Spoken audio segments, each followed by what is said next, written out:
Welcome भाई और बहनों। आज का lecture is based on straight lines.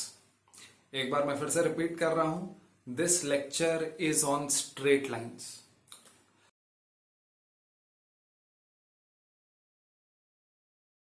क्योंकि और कोई क्राइटेरिया नहीं है। मुझे नहीं फर्क पड़ता ये तुम जो है 11th में पढ़ रहे हो कि अपने जेई के प्रिपरेशन के लिए पढ़ रहे हो कि किसी और प्राइवेट कॉलेज के प्रिपरेशन के लिए पढ़ रहे हो। मैं नहीं बताऊंगा कि एग्जाम में क्या आ सकता है, जेई में किस साल क्या आया, नहीं। तुम्हें अगर स्ट्रेट लाइन पढ़ना है तो this is the lecture for you. अगर तुम्हें समझना है स्ट्रेट लाइन के बारे में एवरीथिंग, अगर शुरुआत से लेकर के अंत तक तुम्हें एक एक चीज का मतलब अगर समझना है तो this is the lecture for you. तो once we have that out of our way, let us begin. उससे भी पहले सॉरी, थोड़ा सा बेसिक से स्टार्ट करूंगा मैं, लेकिन काफी स्पीड में चलूंगा। तो अगर कोई चीज तुम्हें आती है तो थोड़ा स्पीड अप करके देख लेना, कोई चीज नहीं आती है तो थोड़ा स्लो डाउन भी कर लेना, दैट इज इंपॉर्टेंट। ठीक है, तो चलो। तो स्ट्रेट लाइन समझने से पहले या स्ट्रेट लाइन ही समझने के लिए तुम्हें यह समझना पड़ेगा कि स्लोप क्या होता है। तो स्लोप, हालांकि लोग बताते हैं कि हाँ this is either delta Y by delta X बता देते हैं, या tan of the angle made by the line with the positive direction of x axis in the anti clockwise direction। बहुत सारी चीजें होती हैं, but what they mean is this कि ये लाइन है तो इसको पहले जो है खींच दो यहां तक, जब x एक्सिस क्रॉस करे तो पॉजिटिव डायरेक्शन लो x एक्सिस का, उससे देखो क्या एंगल बना रहा है, ये जो एंगल बना रहा है उसका tan ले लो।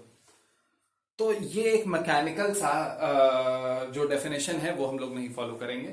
स्लोप का मतलब समझेंगे कि स्लोप का मतलब क्या है, कहां से आया है। It is actually coming from the unitary method.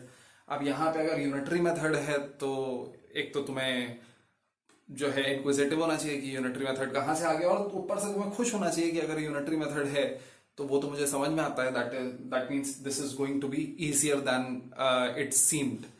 तो कहां है यूनिटरी मेथड? यूनिटरी मेथड यहां है कि यहां पे आप बेसिकली ये सवाल पूछ रहे हो जब आप स्लोप निकाल रहे हो कि अगर मैं x को 1 चेंज करूं तो y में चेंज कितना आ रहा है। अगर x को मैंने यहां पे x सपोज 1 था, यहां पे x सपोज 7 हो गया, और यहां पे पहुंच गए लाइन में, यहां पे y सपोज अपना 5 था और यहां पे y अपना 8 है। ठीक है, ध्यान से देख लो, जब x 1 था तो y 5 था, जब x 7 था तो y 8 हो गया सपोज।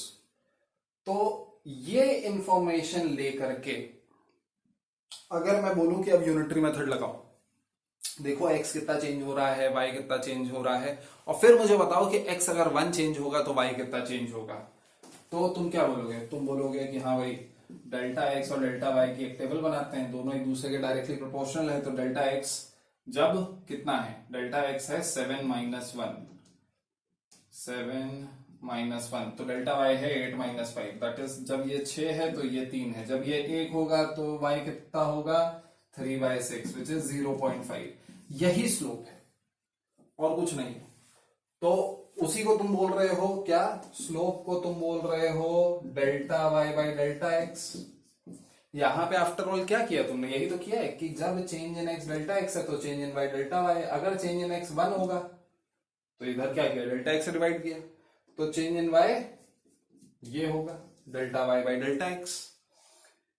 यहां पे देखो वही चीज तो है, 8 माइनस 5 अपॉन 7 माइनस 1, ले देखे वही तो आया 0.5। और अगर ये delta Y by delta X तुम देखो तो ये आपका परपेंडिकुलर है, ये आपका बेस है for this triangle which is formed. ये एंगल का tan थीटा हो गया ये, और ये angle is the same as this angle, corresponding angles हैं क्योंकि ये तो हॉरिजॉन्टल होने वाला है, पैरेलल टू एक्स एक्सिस है। तो ये तुम्हारा जो है slope asks you what question, slope asks you कि अगर चेंज इन x 1 होगा तो फिर चेंज इन वाई कितना होगा। ये क्यों मैं इतना एम्फेसाइज कर रहा हूं, ताकि आपको ये समझ में आए, आपको ये फील आए कि what do we mean when we say that the slope is 3। आपके तुरंत दिमाग में आना चाहिए कि अच्छा एक ऐसी लाइन है जिसका कि x जब 1 मैंने बढ़ाया, 0 से मैं 1 गया, तो y जो है 1 2 3 तक चला गया। ये हो गया। आपको ये भी एहसास हो कि कोई फर्क नहीं पड़ता है, ये लाइन में भी सेम हो रहा है, केवल चेंज इन x और चेंज इन y को रिलेट कर रहे हैं हम लोग ये नहीं रिलेट कर रहे हैं कि कितना है x, कितना चेंज है, केवल ये देख रहे हैं। अब यहां पे x जो है आपका, सपोज ये 2 है कहीं और ये 3 है कहीं, तो 2 पे y ये है, 3 पे y ये है, तो x 1 बढ़ाने पे y बढ़ा है। अब कितना हुआ है बढ़ के हमें उससे मतलब नहीं है, हमें केवल चेंज से मतलब है। तो ये सारी लाइंस का जो change in y per unit change in x है वो तो सेम होगा ना। इसी वजह से कहते हैं कि slope of parallel lines are equal. तो ये हो गया तुम्हारा स्लोप का थोड़ा सा कॉन्सेप्ट। इसमें आपको ये अब समझ में आने लग जाना चाहिए कि अगर ऐसी लाइन है 45 degree, 45 degree will form an isosceles triangle, तो क्या होगा, यहां पे 45 डिग्री की लाइन का स्लोप विल बी 1, क्योंकि अगर ये 45 डिग्री तो ये भी 45 डिग्री, तो दिस इक्वल टू दिस, तो जितना भी चेंज इन एक्स है उतना ही चेंज इन वाई। और फिर आगे डिग्रीज की बात नहीं करेंगे हम लोग, केवल स्लोप की बात करेंगे। अगर स्लोप 2 है तो ऐसा दिखेगा, स्लोप 3 है तो ऐसा दिखेगा, स्लोप 4 है तो ऐसा दिखेगा, और जैसे जैसे स्लोप बढ़ेगा ये these will start coming closer. क्योंकि अगर स्लोप 10 है ना तो भी यहीं कहीं फिट होना पड़ेगा, स्लोप अगर 100 भी है ना तो भी इसे यहीं फिट होना पड़ेगा। ये यहां से लेकर के यहां तक 1000 इंफिनिटी तक आ जाएगा। यहां पे 1 है, और स्लोप 0 का क्या मतलब है, स्लोप 0 का मतलब है ये, this is slope 0, this is slope 0.5। ये स्लोप 0 है, मतलब कि जब चेंज इन x 1 किया तो चेंज इन y क्या हुआ, घंटा, कुछ नहीं, 0। तो that is slope 0। This over here is slope -1, कि x जब चेंज 1 किया तो y का चेंज कितना हुआ, -1 हुआ। दिस इज स्लोप -2, जब x1 चेंज किया तो y का कितना चेंज हुआ, -2 चेंज हो गया y का। तो ये चीज समझो कि कभी भी ऐसे अगर लाइन जा रही है, ऐसे जा रही है, ऐसे जा रही है, वैल्यू से फर्क नहीं पड़ता है। यहां पे सिंपली ये इमेजिन करा करो कि x बढ़ाया तो y घट रहा है, तो स्लोप नेगेटिव है। ठीक है, तो स्लोप के बारे में आपको चीजें एकदम क्लियर होनी चाहिए। ठीक, लिख लो जल्दी से। तो अभी जो है देख लेते हैं कि स्ट्रेट लाइन क्या है, और स्ट्रेट लाइन और स्लोप का क्या संबंध है। तो straight line is any such figure जिसका स्लोप चेंज नहीं होता है।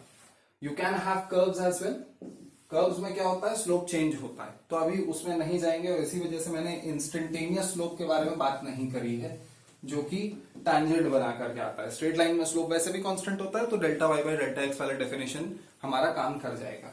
ठीक है, तो straight line is such a curve जिसका स्लोप कांस्टेंट हो, और अगर स्लोप कांस्टेंट है तो कोई भी 2 पॉइंट लेकर के तुम स्लोप निकाल सकते हो। तो सपोज अब हम लोग बात कर रहे हैं इक्वेशन ऑफ लाइन निकालने की, और इक्वेशन ऑफ लाइन निकालने के लिए तुम क्या करोगे, तुम जो है एक ऐसी इक्वेशन निकालोगे which is satisfied by all points on the line and is satisfied by only the points on the line. ठीक है, मतलब कि अगर मैं कह रहा हूं 3x - 4y = 7, या अगर मैं कह रहा हूं 2x + 4y - 9 = 0, कुछ भी है, तो x और y coordinates of the points on the line अगर तुम डालो, तो यहां पे अगर डाला, यहां पे डाला, उसमें -9 करा तो 0 आए, या यहां पे अगर डाला, ये अलग लाइन है, यहां पे उसका x डाला और यहां पे उसका y डाला तो 7 आए। चाहे ऐसे देखो चाहे ऐसे देखो, यूजुअली हम लोग ऐसे देखेंगे लाइन को। यूजुअली जब इक्वेशन एक बार निकाल चुके होंगे तो हम लोग समथिंग x प्लस या माइनस जो भी हो, यहां पे पॉजिटिव भी हो सकता है, नेगेटिव भी हो सकता है, पर पहले x फिर y फिर सम कांस्टेंट = 0 लिखेंगे। मतलब कि कुछ ऐसे होगी, ax plus B Y plus C equal to 0। अब इसका क्या मतलब है कि equation of a straight line is always a linear equation, माने कि कभी भी x की पावर 1 के अलावा कुछ और नहीं हो सकती, y की पावर 1 के अलावा कुछ और नहीं हो सकती, प्लस सम कांस्टेंट। अच्छा, तो इक्वेशन ऑफ लाइन निकालते हैं। सपोज एक पॉइंट तुम्हें पता है और तुम्हें स्लोप पता है, तुम्हें यह पता है कि इस पॉइंट से पास कर रही है लाइन, और तुम्हें यह पता है कि x1 बढ़ाने पे y कितना बढ़ेगा। तो अब मैं कोई भी और पॉइंट निकालने को तुम्हें बोलूं तो तुम नहीं निकाल लोगे। जनरली क्या पॉइंट आएगा, सपोज मैं बोल दूं कि x4 पर y समथिंग लाइक क्या लग रहा है, 2 लग रहा है, 2 है, और जो स्लोप है वो तुम्हारा 0.5 है, 0.5 नहीं, लेट अस से 0.75 है। ठीक है, मतलब कि x1 बढ़ाने पर y कितना बढ़ेगा, 0.75। तो आप क्या सोच सकते हो, आप सोच सकते हो हाँ भाई 5, 2.75 एक पॉइंट होगा। ठीक है, एक पॉइंट, ये अभी बाकी की लाइन नहीं बनाते हैं। 5, 2.75 कैसे बता सकते हो, आप बता सकते हो कि भाई इसका क्या मतलब था कि x1 बढ़ाने पे y 0.75 बढ़ेगा। बढ़ा दिया x1, 4 से 5 चले गए, तो y कितना हो गया, 2 से 2.75 चले गए। ऐसे करके आप चाहे जितने पॉइंट्स बना सकते हो। आप 4.5 जाओ, 4.5 गए, तो अब x1 बढ़ाने पे अगर 0.75 y बढ़ा था, तो x 0.5 बढ़ाने पे कितना बढ़ेगा, इसका भी याद है 0.375। तो 4.5 गए तो इधर 2.375 आ जाएगा। इसका पावर देखो स्लोप का क्या है। इसका पावर यह है कि जैसे बचपन में तुम्हें अगर मैं बताता था कि भाई 4 टॉफी अगर 8 रुपए की है तो 12 टॉफी कितने की होगी, या 15 टॉफी कितने की होगी, तो तुम क्या करते थे, हमेशा पहले 1 का निकालते थे कि अगर 4 टॉफी 8 रुपए की है तो एक टॉफी 2 रुपए की होगी, फिर 15 टॉफी 30 रुपए की होगी। तो एक बार तुमने 1 का निकाल लिया, तो फिर उसके बाद अब किसी भी चेंज इन एक्स का तुम निकाल सकते हो। तो ऐसे करके तुम कहीं का भी ये सारे पॉइंट्स की इक्वेशन निकाल सकते हो। एक ऐसी इक्वेशन निकाल सकते हो which is satisfied by all these points and is only satisfied by these points. अच्छा, तो ये बनाते हैं। सपोज जनरल पॉइंट है, तो आगे की कहानी आई होप आपको अच्छे से पता है, पर मैं जो एम्फेसाइज करना चाहता था, मैं इस पे एम्फेसाइज करना चाहता था कि ये जो इक्वेशन तुम बनाते हो इसका मतलब क्या है, कहां से आ रही है। ठीक है, तो आगे की कहानी क्या है, आगे की कहानी ये है कि मैं बोलता हूं कि एक पॉइंट मुझे दे रखा गया है x1 y1, ये नोन पॉइंट है, और मुझे जनरल पॉइंट एक ऐसी इक्वेशन बनानी है जो कि ये जनरल पॉइंट सेटिस्फाई करे। तो मैंने इन दोनों को लेकर के स्लोप मान लिया, स्लोप निकाल लेते हैं। तो m जो कि स्लोप को रिप्रेजेंट करेगा is equal to y minus y1 upon x minus x1। फिर यहाँ पे y माइनस y1 छोड़ दिया, x माइनस x1 उधर ले गए, तो ये आपका point slope form of a line हो जाता है।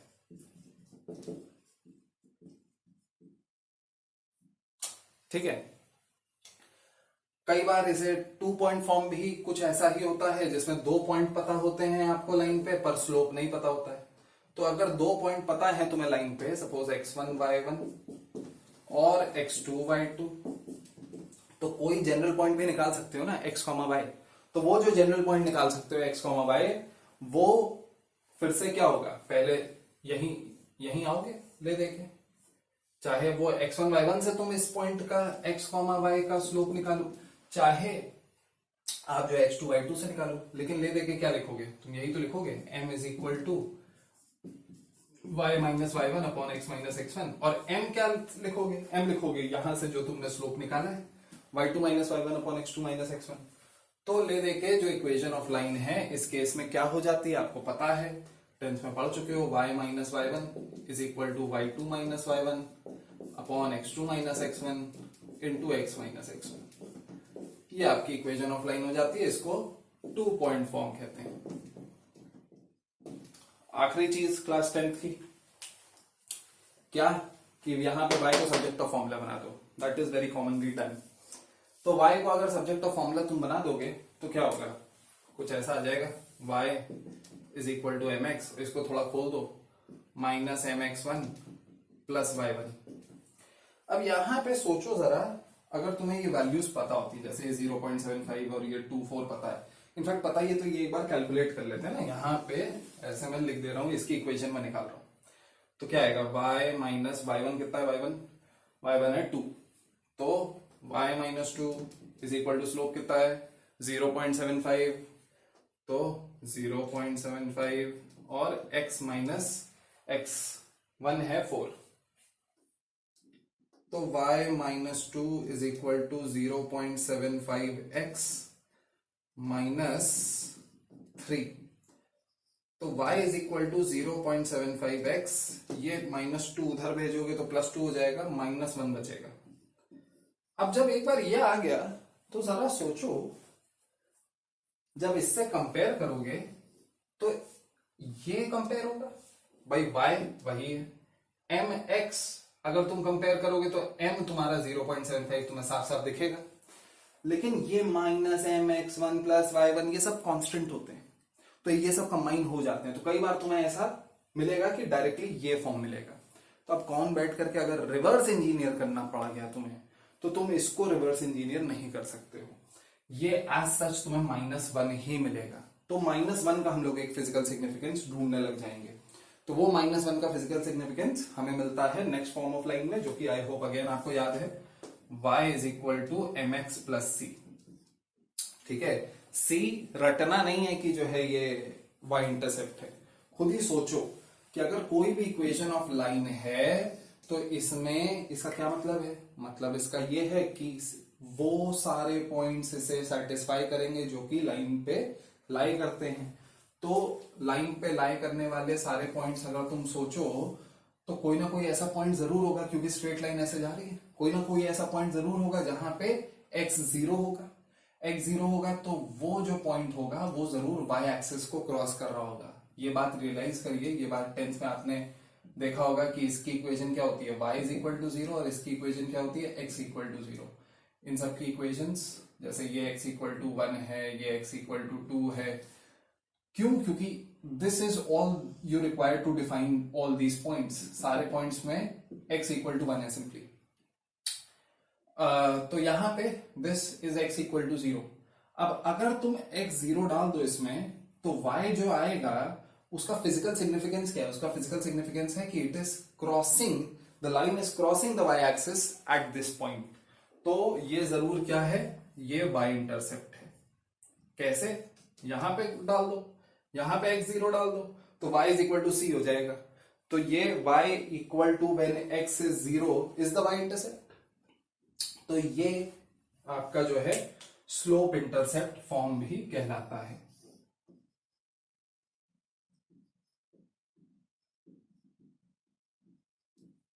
ठीक है, जल्दी से लिख लो थोड़ा बहुत।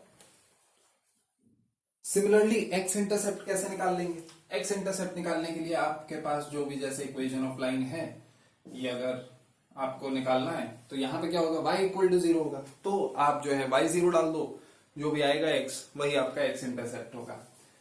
तो ये सारी चीजें हम लोग बात करते हैं with respect to this equation ax plus B Y plus C equal to 0। इसके रिस्पेक्ट में अब जो है इसको कंपेयर करते हैं with our regular line which is what, that is y is equal to M x plus c से compare कर लो, या सिंपली ये देखो कि इस लाइन में हम लोग स्लोप कैसे निकालें, कंपेयर नहीं करते हैं अभी। ठीक है, स्लोप अगर निकालना है तो कैसे निकालेंगे, तो आप ये देखो कि अगर मैं x को 1 बढ़ाता हूं, यूजुअली आपको ऐसे दिखाया जाता है कि हाँ भाई इसको कंपेयर कर लो y is equal to M x plus c से, तो अगर इसको कंपेयर करना है y is equal to M x plus c से, तो y को सब्जेक्ट ऑफ फॉर्मूला बनाना है, y को सब्जेक्ट ऑफ फॉर्मूला बनाएंगे तो क्या होगा, y को सब्जेक्ट ऑफ फॉर्मूला बनाएंगे तो y is equal to minus A by B X plus minus C by B. फिर इसको कंपेयर करो तो आपको बोलेगा कि माइनस ए बाई बी तुम्हारा स्लोप है और माइनस सी बाई बी तुम्हारा y इंटरसेप्ट है। y इंटरसेप्ट तुम ऐसे भी निकाल सकते थे कि यहाँ पे x को 0 डाल दो, x को 0 डालोगे तो क्या होगा, y equal to minus C by b आ जाएगा फिर से भाई। ठीक है, ऐसे ही x इंटरसेप्ट भी निकाल सकते हो, यहाँ पे y इंटरसेप्ट आ गया तुम्हारा, कैसे, सिंपली x को 0 डालो तो y इंटरसेप्ट हो गया माइनस सी बाई बी, और x इंटरसेप्ट हो गया simply minus C by A.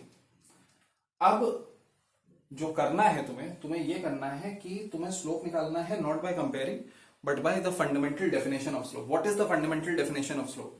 The fundamental definition of slope is कि x को 1 बढ़ाने पे y कितना चेंज हो रहा है, किस चीज में, कि लाइन पे ही रहे। सपोज ये कुछ x1 है, ये कुछ y1 है, x को तुमने 1 बढ़ाया तो y कितना कर दें कि लाइन पर ही पॉइंट आए, है ना। y कितना बढ़ रहा है, ऐसे तो y इनफाइनाइट पॉसिबल है, लेकिन y की क्या वैल्यू हो कि लाइन पे आए, और लाइन पे आएगा तो इक्वेशन सेटिस्फाई करेगा।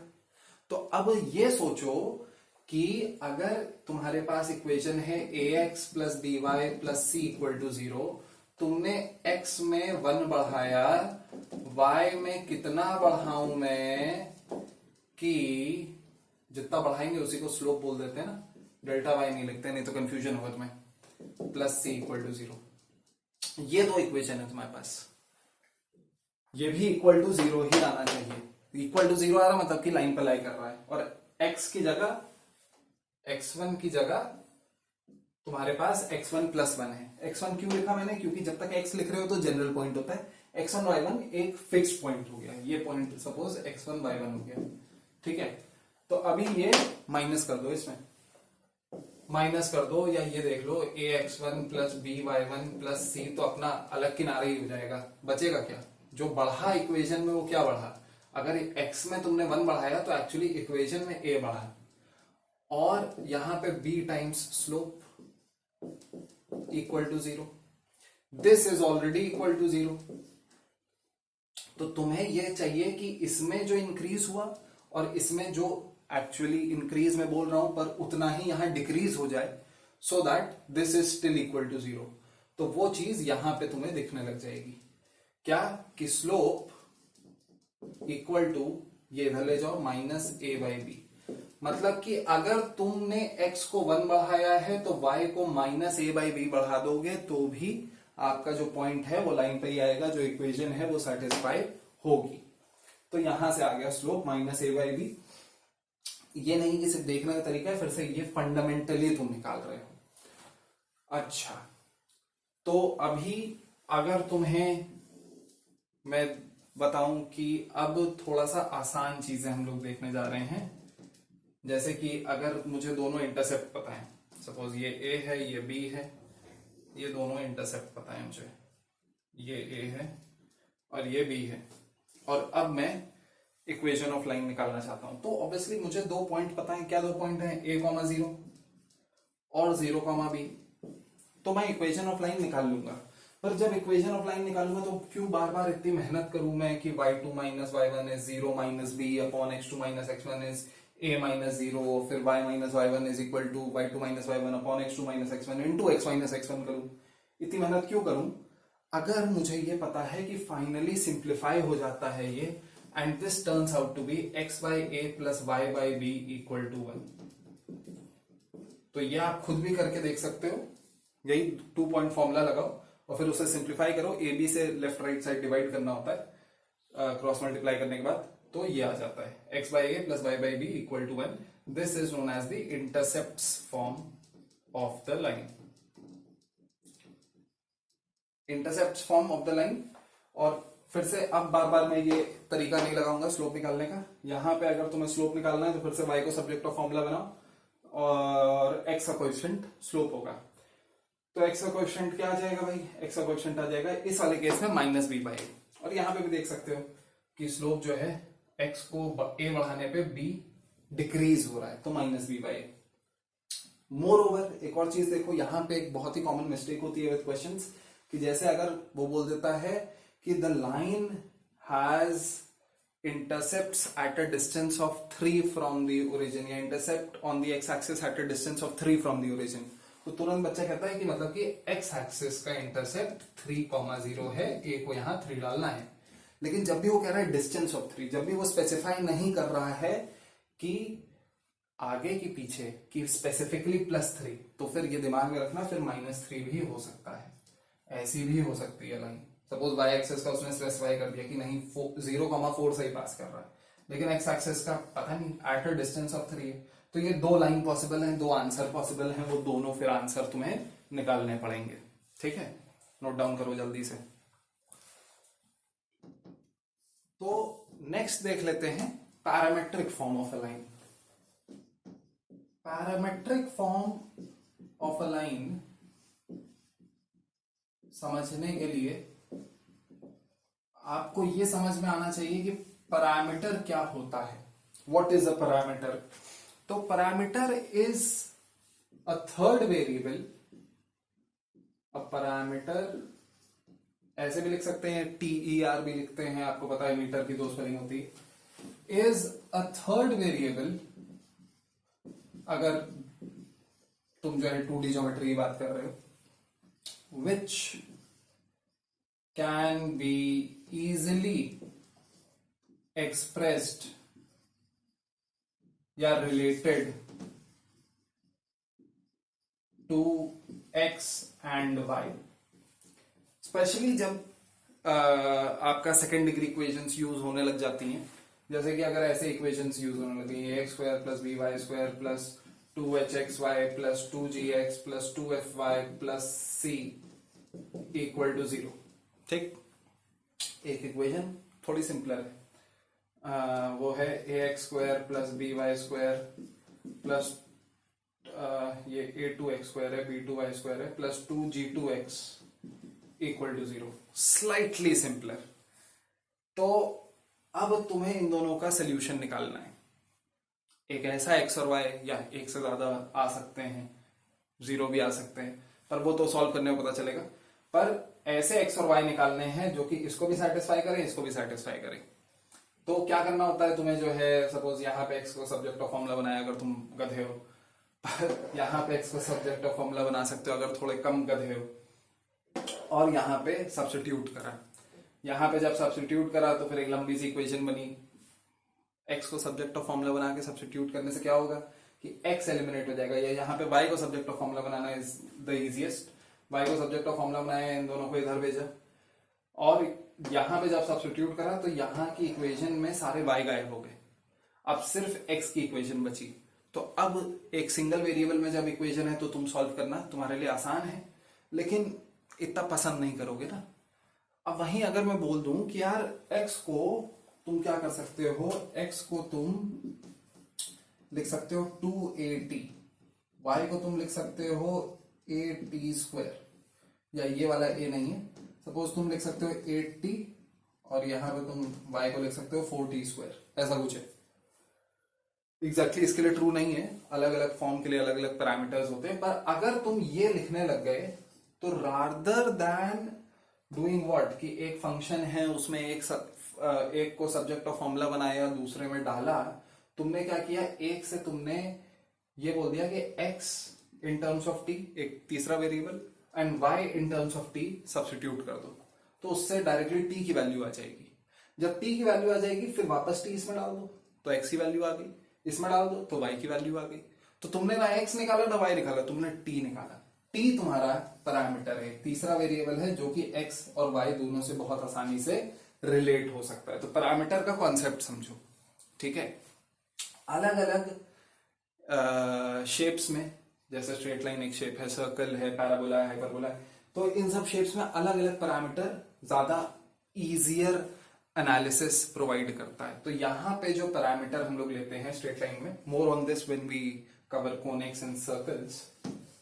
सर्कल में जो पैरामीटर होता है वो एंगल होता है, theta, angle made by a point from, जैसे ऐसे होता है, यहां से क्या एंगल बन रहा है, तो ये जो है, जो भी सर्कल की इक्वेशन के कोऑर्डिनेट्स होते हैं, सर्कल के सर्कम्फ्रेंस के कोऑर्डिनेट्स होते हैं, उनको x और y लेने के बजाय हम लोग ले लेते हैं जो भी ये सेंटर के कोऑर्डिनेट्स हैं, plus r cos theta and plus r sin theta.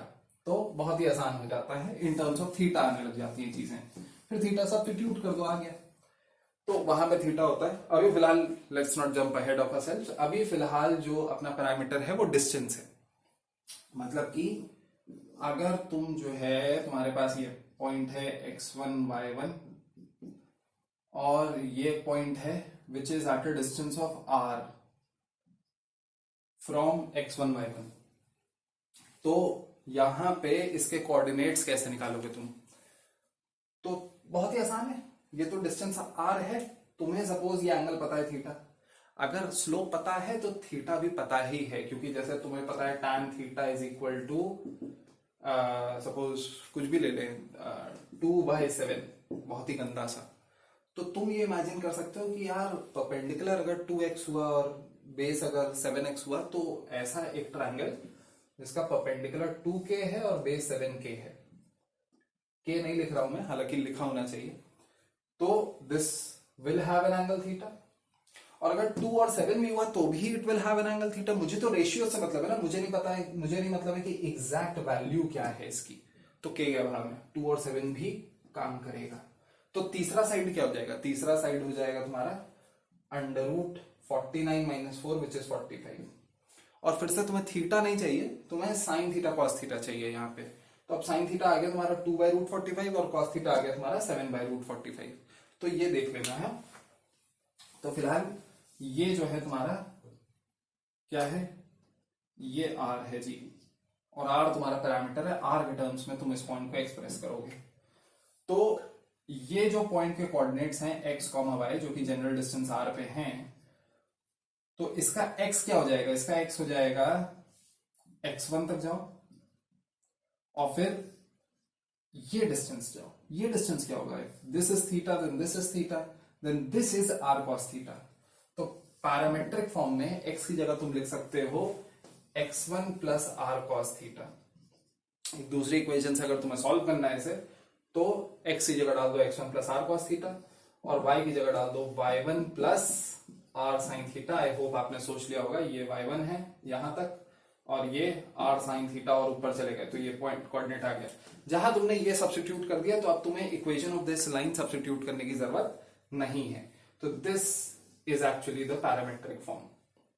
पर यूजुअली बुक्स में कुछ ऐसे मिलेगा तुम्हें, x - x1 by cos theta, x - x1 by cos theta r दे देगा, is equal to y - y1 by sin theta, वो भी r दे देगा, both are equal to r। तो ये भी पैरामेट्रिक फॉर्म है, मगर ये देखो जब एज अ पैरामीटर इसे यूज करोगे तो तुम्हें x and y subject of formula चाहिए होगा। तो ये ज्यादा अच्छे से याद रखो rather than this. This will also be used. यहाँ पे कई टीचर्स बताते हैं कि यार ये तो बहुत ही आसान है, क्या करेंगे? ये करेंगे y - y1 is equal to tan theta, slope की जगह tan थीटा डाल दिया, x - x1, tan थीटा को उन्होंने क्या लिख दिया, sin theta by cos theta, sin theta इधर भेज दिया, cos थीटा यहीं रखा, क्या बन गई? तो बनाने से मतलब नहीं है यार, ठीक है? वो जो है इक्वेशन नहीं बना रहे हैं, तुमको बना रहे हैं। मतलब इससे कि काम क्या कर रहा है ये, फायदा क्या है इसका? तो फायदा इसका ये है कि अब अगर तुमने r डाल दिया, ठीक है, ये दोनों तो इक्वल हैं, वो तो हमें यहां पे भी पता था कि ये दोनों इक्वल हैं, तो इस फॉर्म में चेंज करके कौन सी उपलब्धि हासिल कर ली? तो उपलब्धि ये हासिल कर ली कि अब इस फॉर्म में x - x1 by cos theta is equal to y - y1 by sin theta is equal to suppose 7 लिख दिया तुमने, तो you will always get a point solve करने पर जिसके x और y कोऑर्डिनेट्स जो 7 है, that is at a distance 7 units from the known point which is x1 and y1, which is going to make your questions a lot more easier. जैसे कि अगर मैं तुम्हें बोलूं कि find the coordinates of a point, let us say ऐसा कुछ है, ठीक है, ये तुम्हारी इक्वेशन है which is like x - 2y plus 1 equal to 0, and you have to find a point which is 2√5 units away from the y-intercept। ठीक, question है ये। क्वेश्चन में सिर्फ इतना है, ये सिर्फ इमेजिन करने के लिए मैंने ड्रॉ कर दिया है कि ये लाइन की इक्वेशन है, फाइंड द कोऑर्डिनेट्स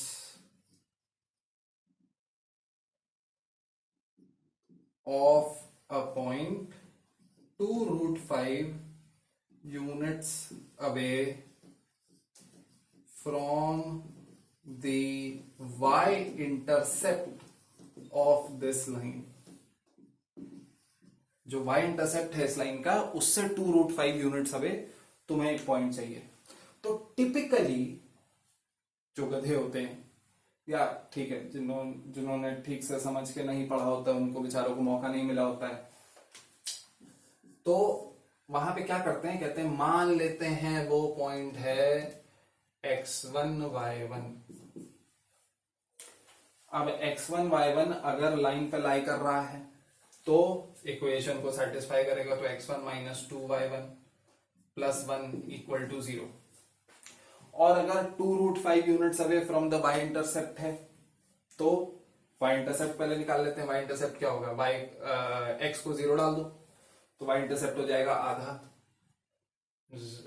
0,0.5 दिख रहा है। अगर x को तुम 0 डाल दोगे y इंटरसेप्ट आ जाएगा, -2y उधर लेकर के जाओ तो y इज इक्वल टू 1/2। तो यहां पे y इज इक्वल टू 1/2। तो अब ये जो डिस्टेंस है ये निकालेंगे, कहेंगे ये जो डिस्टेंस है जी ये है अंडर रूट x1 माइनस 0 का स्क्वायर प्लस y1 माइनस 0.5 का स्क्वायर। फिर कहेंगे इतनी मुश्किल इक्वेशन नहीं है, सॉल्व हो सकती है, जो कि सत्य है, सॉल्व हो सकती है। This distance is 2√5 is equal to under root x1 squared plus y1 squared minus y1 plus 0.25 which is 0.5 का स्क्वायर। दोनों साइड स्क्वायर करो, दोनों साइड यहां स्क्वायर करोगे तो 4 5 20 is equal to x1 squared plus y1 squared minus y1 plus 0.25 आ जाएगा। ये तुम्हारी दूसरी इक्वेशन हो जाएगी। एक ये इक्वेशन, एक ये इक्वेशन।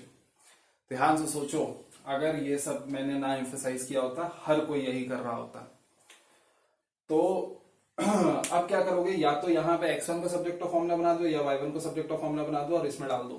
क्योंकि y1 दो बार आ रहा है, दो बार सब्स्टिट्यूट करना पड़ेगा, तो y1 को सब्जेक्ट ऑफ फॉर्मूला नहीं बनाऊंगा मैं, x1 को सब्जेक्ट ऑफ फॉर्मूला बनाऊंगा।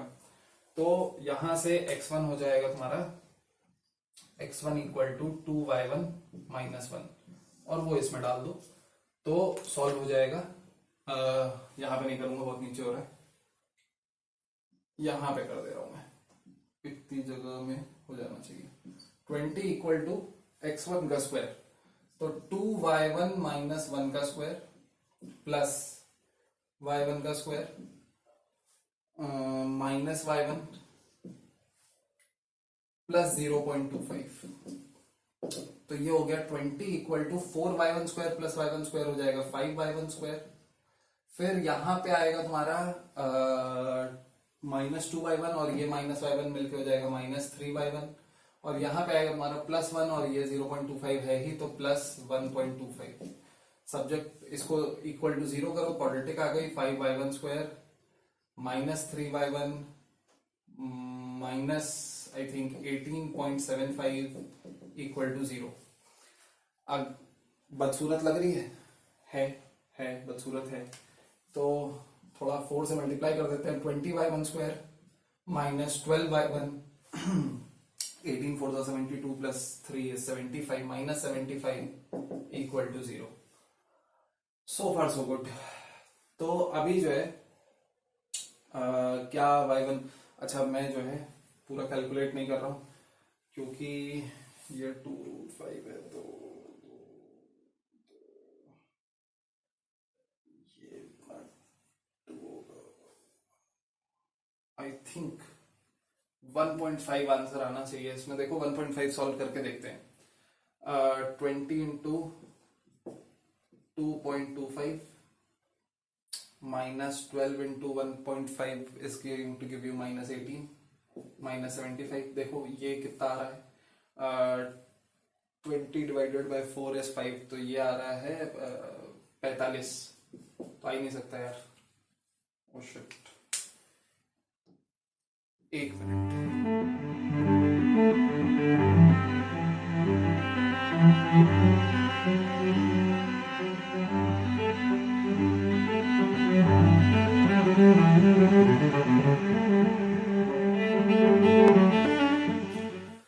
आपने देखा कैसे हालत खराब हो रही है। तो y1 तुम्हारा जो है यहाँ पे हो जाएगा 12 plus minus under root 12 into 512 type का कुछ आ रहा है। ये पूरा ऐड करके 144 plus all this upon 2 into 20। तो बहुत ही बदसूरत आ रहा है। बेसिकली कहानी ये है। होपफुली इतना बदसूरत नहीं आएगा जब इस तरीके से करेंगे। तो टेंशन यहां पे बस ये है, छोटे सी जगह ऊंचे सपने, देखते हैं हो पाता है कि नहीं। टेंशन यहां पे अपनी ये है कि कॉस थीटा साइन थीटा कहीं नहीं दिया इक्वेशन में। तो क्या करो, इक्वेशन को पहले लिखो in the form of y is equal to mx plus c, या tan थीटा बेसिकली निकालना है तुम्हें। तो tan थीटा तुम्हारा जब तुम निकालोगे तो क्या आएगा, tan थीटा आ जाएगा, y को सब्जेक्ट ऑफ फॉर्मूला बनाया तो 1/2, ये दिख रहा है। tan थीटा अगर 1/2 है तो बस अब ट्राइंगल बना दो। ट्राइंगल बना दोगे तो क्या होगा, ये 1 हो गया, ये 2 हो गया, ये √5 हो गया। अब अगर ये √5 हो गया, अच्छा 2.5 आने वाला था, 2.5 इसका रूट होगा, आई थिंक फिर से गलत हो सकता है, यहां पे देखते हैं। नेवरदलेस तो अभी जो है x माइनस x1, तो कहां से डिस्टेंस लेना है उसको x1 y1 ले लो। किसी एक पॉइंट से डिस्टेंस लेना है ना, तो y इंटरसेप्ट से डिस्टेंस लेना है।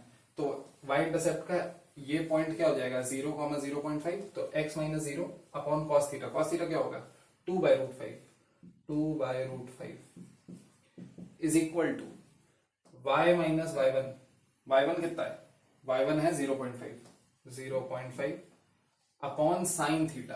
साइन थीटा क्या हो जाएगा, साइन थीटा तुम्हारा हो जाएगा 1/√5 इक्वल टू डिस्टेंस। ये डिस्टेंस टिपिकली, क्योंकि डिस्टेंस है ये, तो 2 पॉइंट्स आएंगे, एक इधर आएगा एक इधर आएगा, तो plus minus 2√5, plus minus 2√5 and that is it. ये x2 y2 अगर ये पॉइंट्स हैं, कहानी हो गई, खत्म हो गई। यहां पे x2 को सब्जेक्ट ऑफ फॉर्मूला बना दो। x2 पता है तुम्हारा कितना आ रहा है, x2 तुम्हारा आ चुका है plus minus 2√5 into 2√5, it will 2/√5, it will give you plus minus 4। In fact plus 4 और -4 अलग अलग लिखूंगा मैं एक कंफ्यूजन की वजह से। और y2 तुम्हारा यहां पे 1/√5 मल्टीप्लाई करो, प्लस माइनस 2 आएगा और उसमें 0.5 ऐड कर दो। तो जब +2 है और प्लस 0.5 तो प्लस 2.5, जैसा कि मैंने अभी बताया था। और एक बार -2 है प्लस 0.5 तो -1.5। और इस वजह से ये अलग अलग लिखा है ताकि तुम्हें पता हो कि ये कोऑर्डिनेट +4 प्लस 2.5 के साथ जाएगा, -4 -1.5 के साथ जाएगा। तो ये जो 2 पॉइंट्स हैं, एक पॉइंट दूसरा पॉइंट, तो एक पॉइंट तुम्हारा क्या है, एक पॉइंट है तुम्हारा 2.5, 4,2.5 और दूसरा है -4, -1.5। हो गया। ये यहां तक नहीं निकला था, यहां तक हम लोग सर पीट रहे थे। ये बात समझ रहे हो, बहुत छोटा तो नहीं हो गया। ला करके दिखाऊं क्या, या नहीं, ठीक है, कैमरा नहीं लाऊंगा मैं। तो ये जो है कहानी, कितना आसान बना रहा है उसे। तो ये डिस्टेंस आपका पैरामीटर की तरीके से बहुत अच्छे से यूज हो सकता है।